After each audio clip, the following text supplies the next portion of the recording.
एखन अपने सब सुन रहल छी बालकृष्ण यादव के आवाज में।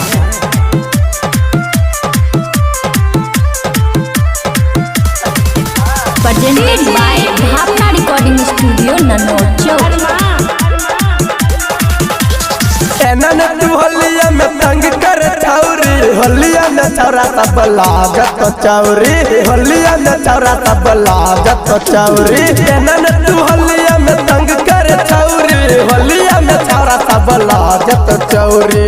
भगवत से पहले हमार तू छल, एक बार रंग हमारा रंग बदल, राहत पिचकारी हमार मुर्दाबाद। यारे सपनियाल रंगला होली में कविता जिंदाबाद जिंदाबाद जिंदाबाद, होली में पुतिया जिंदाबाद जिंदाबाद जिंदाबाद। या पुजिया अबीर निकाल, रे निकाल निकाल निकाल अबीर निकाल। होलिया में पुजिया जिंदाबाद, संग कवितियो जिंदाबाद। होलिया में जतिया जिंदाबाद, संग मनतियो जिंदाबाद। कहै छियो भर भाग रखना हमरा बात, मनसिया तो जिंदाबाद, संग सपनियो जिंदाबाद। होलिया में जतिया जिंदाबाद, संग कवितिया जिंदाबाद। सरररर होली है भाई होली है। DJ Arman, presented by Bhavna Recording Studio, Nanocho। Singing by Balkrishna Yadav. Holi खेला देखी सपनिया आबै छौरे, रंग लगे छौरा रोहित पठार रह रे।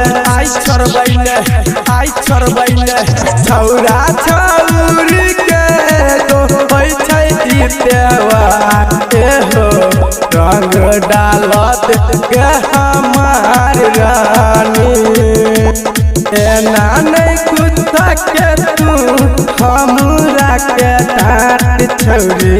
लागै छै तू के लाट छौरी, रहत पिचकारी हमर मुर्दाबाद। देखी गोबर न जगली होली है, रूबिया छौरी जिंदाबाद जिंदाबाद जिंदाबाद। कजलिया तो जिंदाबाद, संग पूनमियो जिंदाबाद। रधिया तो जिंदाबाद, संग नीलमियो जिंदाबाद। Singing by Balkrishna Yadav, presented by Bhavna Recording Studio, Nanocho। लगे बिगड़ जब विक्रम बबाल हो, अंकित के संगे जाके मचवा धमाल हो। होली छी आई खेलै के दिन कर नहीं तू तंग, एहो राहत छौरी के आबाद भैया। गावन तू जोगी रह छौरी जिंदाबाद, एहो छौरी पर गाव कोनो गीत भैया। होलिया के फायदा तनी कायदा से उठाब, हमरा नहीं छ अब तनी बर्दाश्त भैया। सरारा तू होलिया में तंग कर छौरी, होलिया में छौरा सब